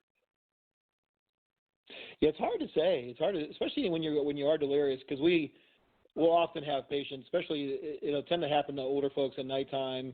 They'll get confused and they'll start seeing stuff on the walls and spiders and and get real restless and agitated and doing silly things and trying to get out of bed and trying to, you have to, get them back into bed. And, in fact, the other night when I was working, a lady she was seeing spiders. We think it was from her pain medications, but it's hard to say,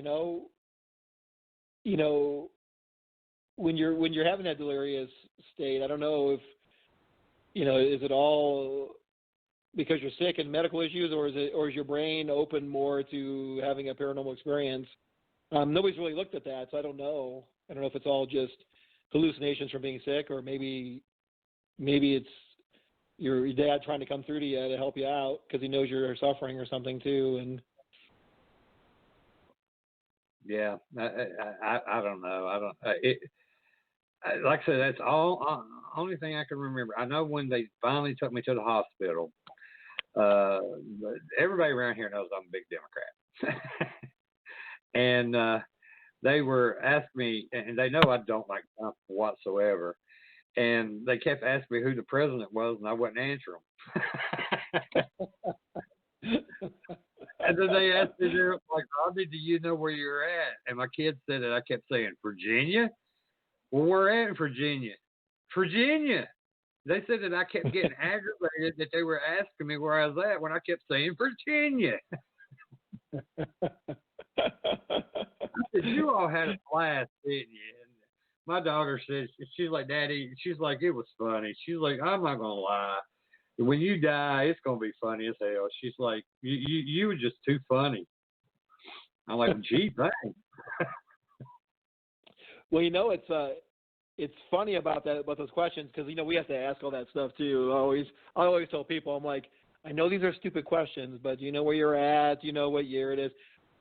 But what's interesting about the president question is, I'll have people that they won't have any idea where they're at. They won't know the day, the year.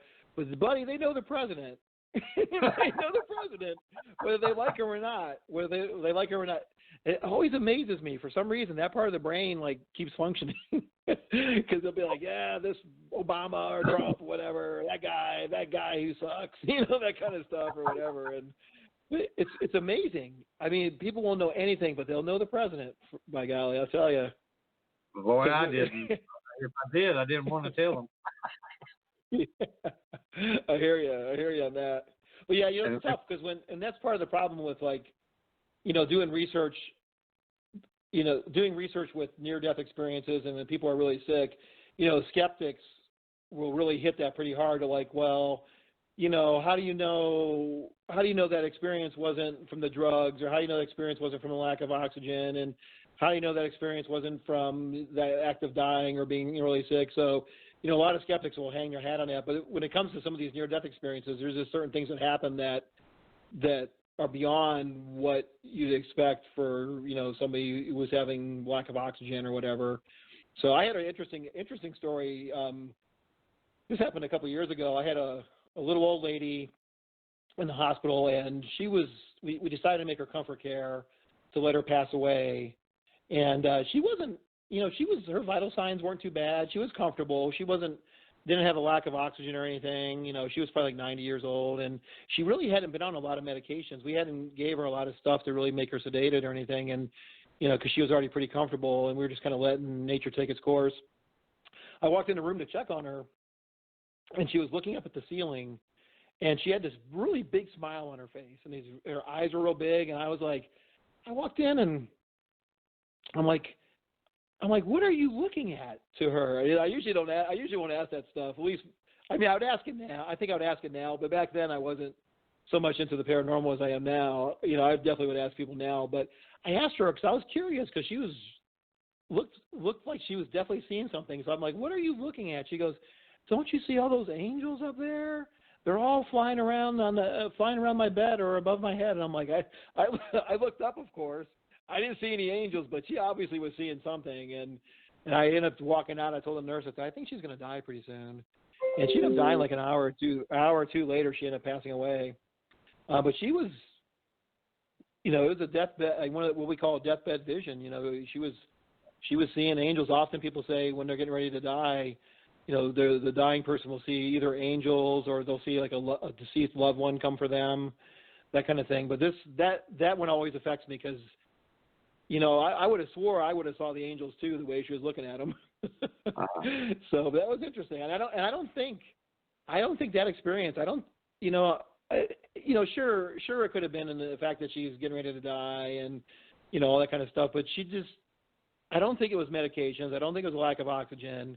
I don't think she was necessarily hallucinating, but she was, in her mind, she was seeing something, It was pretty impressive to me at that point, so.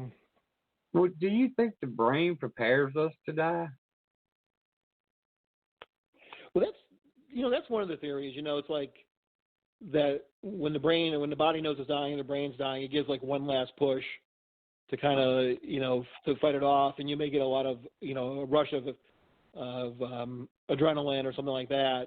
And then, then there's some theory too that the brain does have ways to kind of ease the pain. So even if you're really hurting, there's certain brain chemicals that would potentially make you not experience things so badly or whatever. So there are some theories about that. that you kind of go into a protective state. And that's one of the arguments that people use kind of against near-death experiences. But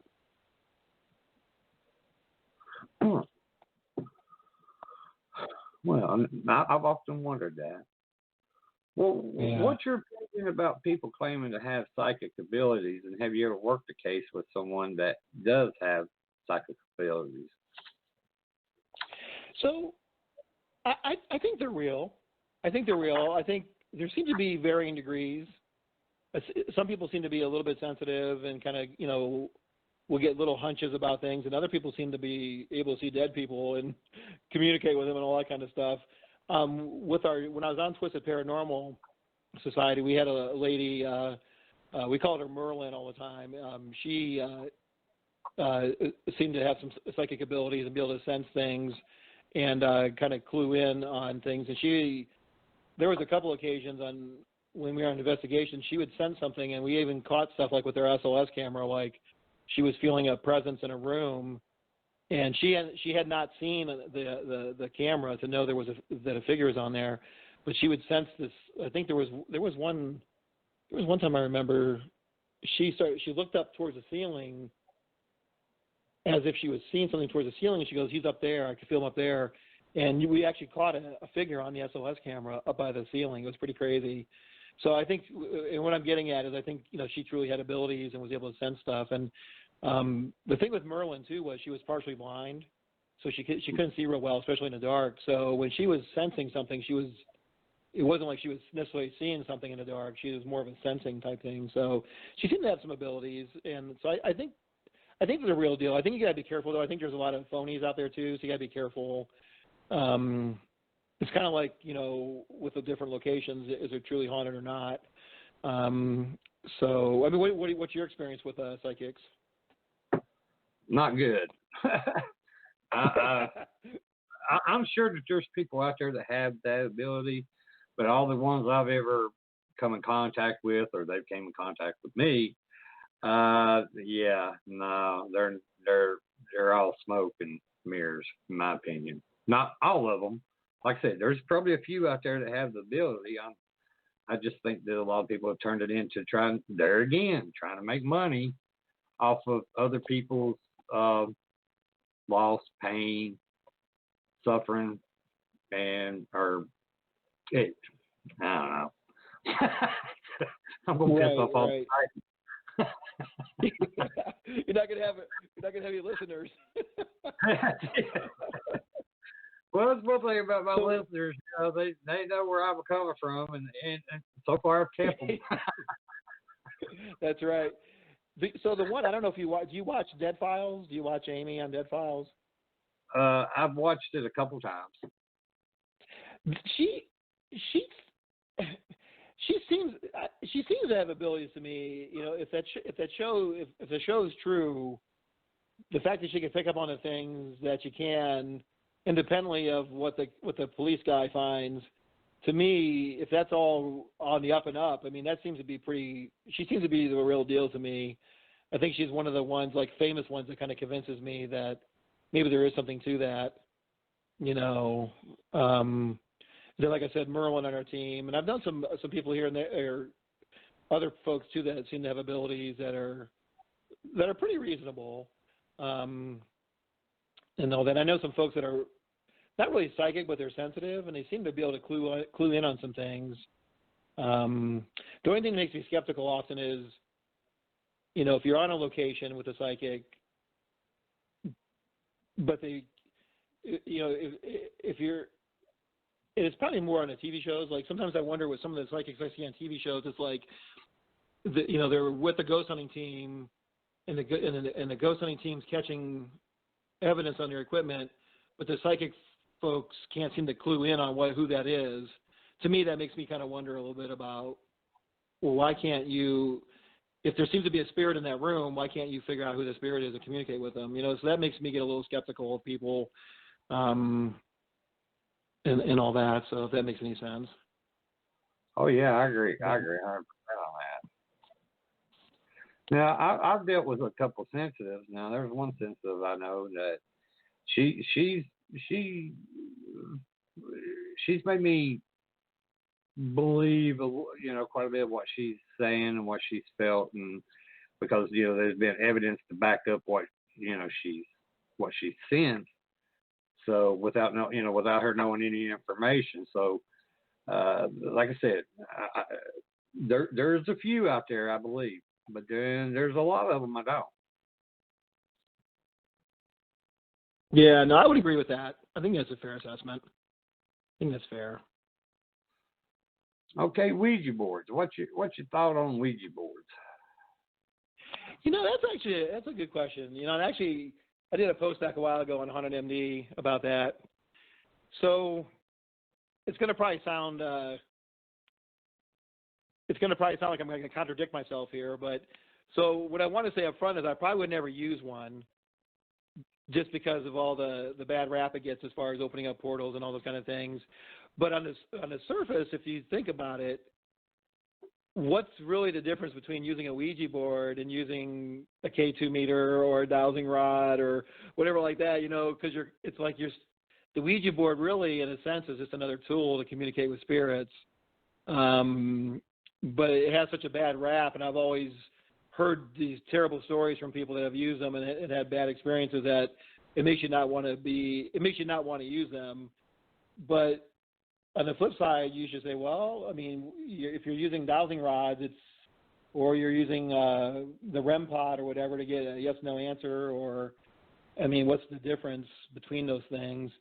I've thought about it and talked to different people, and I think with the Ouija board, one of the things, and kind of with dowsing rods too, and like pendulums and all that, is it's a little more personal, where you're actually touching the board or touching the dowsing rod. So whatever is working through those things is working through you, and potentially could, be a more personal experience versus if you have a REM pod sit on a chair and it goes off. So I don't know. So I probably would not use one, and I wouldn't encourage anybody to use one. But I guess you could say, well, it's just another tool too, I guess. I mean, what do you think about it? I agree. I've never used one, and I don't allow Ouija boards or anything like that on an investigation. There's some people in a group that uses them. That's fine. That's their choice, but not during an investigation. Because from what I understand with a lot of these Ouija boards, it's the fact that people open up like a doorway or a portal or something like that. And from what I understand, they could let something in other than what they're trying to get to come in or come through. And right. A lot of people, that's been my understanding too. And a lot of people don't close the door or the portal, and it could leave something bad in that area or attach itself to someone. So I just don't risk it. Yeah, that's about how I feel too. I agree with you on that. And the little bit of research I did on them is that, and kind of what you just got at, is if you do use them, you got to make sure you close the portal. And that's where a lot of folks go wrong, from what I understand, is they don't close the portal, and they also don't know, they don't have any experience with paranormal investigating or any of that stuff, and they just start doing it, willy-nilly, and don't know what to expect, or know the signs of, hey, this is not good. I got to stop this. Yeah. It seems like if, I feel the same way. I personally want to use it. In fact, I told my son's 18, he's going to start college. I said, don't ever use a Ouija board. I just, whether you look at it as a tool or not, I mean, yes, a tool, but it hurts me bad stories and bad experiences and terrible things happening to folks. It's enough to say, I don't need that problem in my life, Yeah. So. I agree. Well, have you had any experiences other than the paranormal, such as anything crypto or any UFO encounters? That's a great question, man. That's actually a good question. So I've had some interesting possible Bigfoot experiences when I was younger. I grew up in Ohio, and me and my dad's friend used to go fishing a lot. I grew up so my hometown's Lorain, grew up on Lake Erie, and we used to go fishing on Lake Erie. Then we used to go fishing on some of the inland lakes, and then also some of the rivers coming off the lake. And there was one area we went fishing. It was called Turtle Creek, up between. It was up by Toledo, like in between Sandusky and Toledo. And it was an inlet. It came in from the lake, and then it was like a river, and then into a creek. We were fishing one night, and the distance across this river was about maybe 40 yards or so, 30 yards, something like that. And we were fishing, and we started hearing it was at nighttime, probably like a little bit after midnight. You started hearing this grunting noise, like almost like a gorilla. I mean, like a sound. I'm like, what in the hell is that? You know, and I was probably like a teenager, early teenager, like 12, 13, and my dad was a hunter, so you know he had been in the woods and all that kind of stuff. So we heard this grunting across the river, and then you could kind of see like this shadowy thing kind of moving just a little bit, but it was hard to see because it was dark, but you could kind of just see something was over there. And then all of a sudden, just whatever was over there threw this pretty good sized boulder or a pretty big sized rock. It wasn't like a it probably had to be like the size of like a kickball or a soccer ball, but it threw it about halfway across this river, which was pretty far, and it splashed down and scared the crap out of me and my dad. And I remember looking back at my dad because, you know, when your dad gets afraid, you're just like, oh, shoot, something's really going on here. And he had this look of surprise on his face, you know, and I could tell he was kind of shocked by it. So we kind of let that roll. We kind of stayed there for a little bit longer. About 10, 15 minutes later, another big old rock comes flying across. Not to hit us, but it was about, you know, a half to 2/3 across this river. At that point, my dad said, "We're leaving." we packed up the car. We packed up the car and got the hell out of there. But I remember we had to drive, so the road to get out of this place where we were fishing had to go past the area where this thing was close to where this thing was, and because it was like a little bridge to go over, and then it was like in that area. And I remember like just crapping my pants, thinking like, "Holy cow! If there's something over there, it's going to come after the car." So that was interesting. We never did officially kind of see anything, but there was something grunting like a gorilla and throwing pretty good sized rocks at us, up by Toledo. And, that area up there is kind of a hot spot for Bigfoot. Now, and I didn't know that at the time. I've learned it over the years that where we were at, they've had other sightings in that area for Bigfoot. So that's one of my interesting Bigfoot kind of stories that I've had. So what about you? Are you... Oh, I've seen them and I've heard them around here. I know you seen them? Oh yeah, I've seen one when I was a teenager, and I seen one when I was out hunting. I walked up on two of them coming around this little trail, and as soon as I came around the bend, I seen them. They seen me, and we just kind of stood there staring at each other. Here I got a rifle on me, and I'm just like, yeah. Now I know why, I'm thinking, now I know why hunters don't shoot them. They're too big. I was wow. I mean, I was terrified. I mean, I'm a big old boy myself. I'm like 6'3", then I weighed about 220 pounds. I was young, cocky. But I just seen it in their eyes that if I wasn't trying anything stupid, that'd be it. So I took, it seemed like I stood there forever. But I took a step back, and then they took a step back. And I'm like, okay, at least we're communicating here. Now we know what we're doing. So I slowly took another step back, and they took another step back. And then by the time I took 3 steps back. By the time I did that, they took off running down the hill. And I was way. Was that in Virginia? Yeah, that's actually about 10, 15 miles from where I live. Wow. Holy cow, man. That's pretty crazy. And actually, about every spring, there for like 4 years straight, how I got the windows up during the springtime, and at about 2 or 3 o'clock at night, I'd hear them hollering. And I'd go out on the porch. As soon as I go out on the porch, they'd stop. and the dogs and coyotes and everything around here is raising hell. And I've asked other Bigfoot researchers about that, and they told me is the fact that they knew that I was outside, because when you hear one, they ain't just one. There's more around, and they're watching. I was like, really?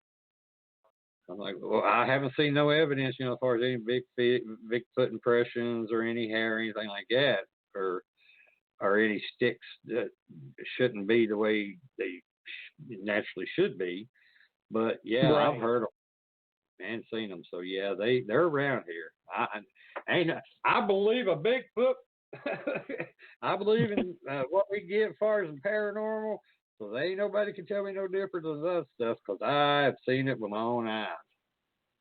Right. Well, sometimes that's what it takes, with Bigfoot and ghosts and spirits and paranormal. Until you have that experience that changes your mind or changes your life, you tend to be skeptical. But once you have that one experience or two experiences, you're like, you believe, and it doesn't matter what other folks tell you. Yeah. So that's just like UFOs. funny. I've had UFOs experiences before, and I know it's probably about 3 years ago. My mom, she lives down below me, but she lives up on the hill. And it's about 10:30 at night, and we're sitting there, and I was talking about UFOs and aliens. And she's like, oh, man, 'cause she's like almost 70, and she's like, that ain't nothing but a bunch of bullshit, Rodney. Why do you talk about this stuff? And across the skyline on top of the mountain, there was a red light, a solid red light that was moving across the sky. I said, well, look at that. I said, now that does not look normal. And she looked, she's seen it, and she's like, that's an airplane. I said, do you see that red light blinking? She's like, no. Well, it went across the skyline and then stopped. And I said, well, how many airplanes can stop and hover like that? Oh, that's a star. I said, that ain't no star. Then it started backing up, coming back the way that when we watched it go across the sky. And she's like, what's it doing? And then all of a sudden a big blast, it looked like a huge explosion in the sky. And she's like, well, hell, I'm going. She's like, well, hell, I'm going in the house now. That's funny. I said, Mom, I kept telling her, well, you tell me what that was. You tell me what that was. I don't know what that was, but I don't want to. No, I'm going in the house. That's funny, man. Yeah. Yeah. So UFOs, I think it's possible. I think it's definitely possible. Growing up again, and all this crazy stuff happened in Ohio. Lake Erie has a reputation for having a lot of UFO sightings. And when I was a kid, I remember seeing some strange lights in the sky. I never was really sure, but you'd see them doing like crazy zigzags that they shouldn't be able to do. And then my dad was kind of into that stuff too with the UFOs. And every now and then we'd see a strange light in the sky. And then anyway, my dad, we would jump in our car and go try to find what the hell it was. And we never could find it, but there seemed to be a lot of interesting kind of UFO type or strange lights in the sky over the lake often.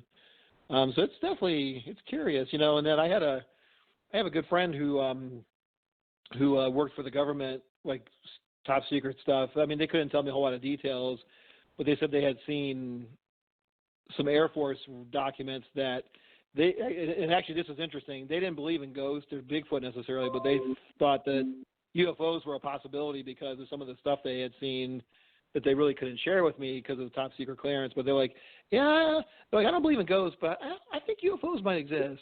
And I'm like, oh, really? But yeah, so that was kind of interesting. So I don't know. There seems to be a lot of stuff that we don't know for sure that could exist. Well, my opinion, and I know a lot of people might think I'm crazy over this, but I've had a few that do agree. I think the paranormal and cryptos and UFOs, I think somehow are connected. Because I know a lot of theories. Yeah, I know a lot of cases. We've even had a couple of cases where we've been doing an investigation, and we see strange lights in the sky or hear strange noises. I know one time we was on an investigation at a cemetery, and me and this guy was sitting side by side, sitting on the ground. All of a sudden, there was a rock that landed right in between us. And I mean, it's like 2 o'clock in the morning. I looked at him, he looked at me, and he took off running. I'm like, where are you going? He's like, there's a girl rocking us. I'm like, well, no shit. I don't think I would run when you don't know where it's at. Yeah, really. That's true. That's true, man. Well, Doc, seeing how we're out of time, I appreciate you coming on the show. What's your plans for the rest of 2019? You got any projects or anything you'd like to talk about real quick?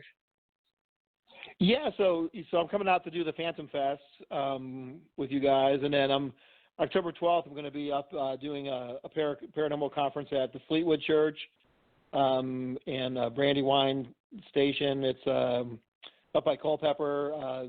The Brandywine Battlefield's up there, and Graffiti House is up there too. I don't know if you've heard of that. The Graffiti House is where the Confederate soldiers and Union troops like sign the walls of the house and all that. Anyways, we're doing a paranormal conference up there on October 12th. I'm gonna be a guest speaker there. Then I'm doing the Phantom Fest, and then for Halloween, I'm actually working with Lunar Paranormal Virginia. We're going to do a public event at Swananoa here up on Afton Mountain. We're doing another one of those, and then I'm trying to think what else. Want to get back to writing my book again. Hopefully, maybe get that done end of the year kind of thing.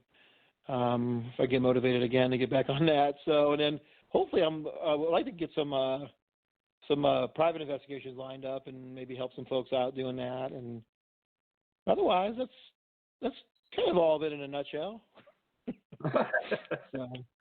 Well, do you have a website or a place where people can go if they got any questions, concerns, or thoughts or comments, or any way they can get a hold of you?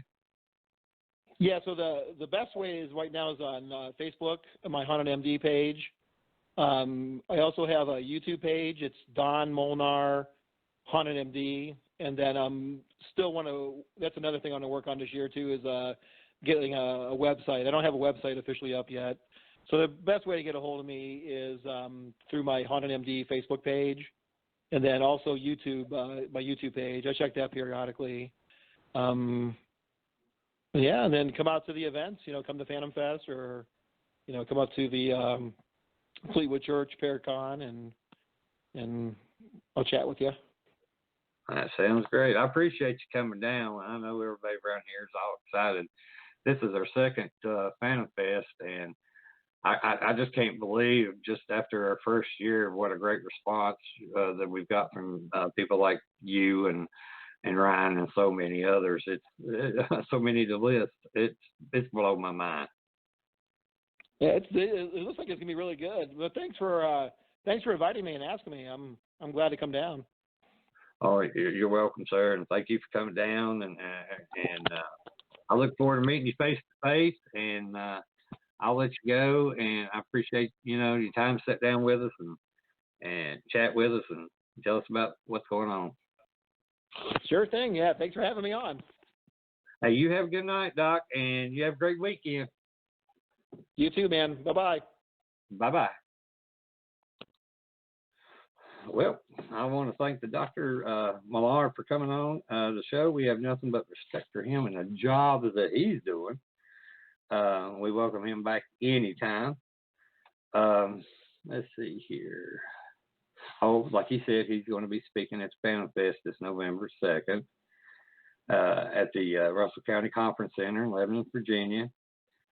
Next Thursday night, July 25th, our special guest will be author, archaeologist, and astronomist, researcher Haley Ramsey. So everyone, have a great weekend. Be safe. Have a good night.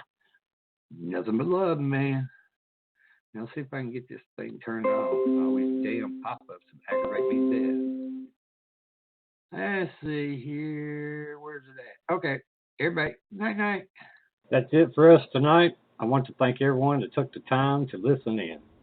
I'd like to give a big shout-out to the Vibe Radio Network and to Ryan for putting up with us. Also to all the first responders and our men and women in the armed services. Thank you for your service and the sacrifices that you and your families make every day to keep our great nation safe. Tune in next week to another exciting show starting at 10 p.m. Eastern Standard Time. Everyone can go to our Facebook page Within the Chaos, and don't forget to like our page to see upcoming guests along with past shows, postings, or you can also go to my website at www.blackdiamondps.org or blogtalkradio.com/Vibe Radio Network. Also, we have a YouTube channel, so go to YouTube, look up Within the Chaos for past shows. Thanks again. Until next week, everyone have a safe weekend and have a good night. And love you all. Be careful out there.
I'm sorry, but I don't want to be an emperor.